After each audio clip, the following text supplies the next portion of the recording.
యుద్ధానికి సిద్ధం అవ్వండి. ఎందుకంటే ఈరోజు RCB match versus Punjab match అయితే జరగబోతుంది. ఇప్పటివరకు ఇద్దరికి కప్పులు అయితే లేవు, కానీ ఈరోజు ఎవరు కప్పు కొడతారో ఎవరు విన్ అవుతారో నేను చెప్తా చూడండి.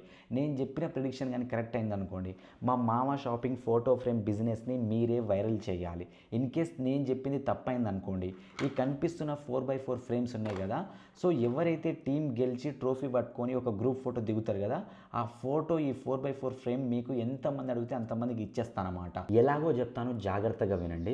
ఇన్ కేస్ మొన్నటి లెక్క వర్షం పడ్డదే అనుకుందాం, ఆర్సీబీ టాస్ గెలిచిందే అనుకుందాం, బౌలింగ్ తీసుకుంది అనుకుందాం, 100% ఆర్సీబీ గెలుస్తుంది, పంజాబ్ ఓడిపోతుంది.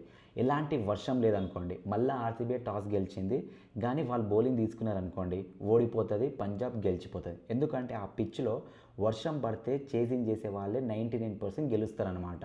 సో బ్యాటింగ్ చేసే వాళ్ళు ఓడిపోతారు. అందుకే టాస్ మీద గట్టి డిమాండ్ ఉంటుంది. అదే సపోజ్గా వర్షం పడలేదనుకోండి, ఎవరైతే ఫస్ట్ బ్యాటింగ్ చేస్తారో వాళ్ళే మ్యాచ్ విన్ అనమాట.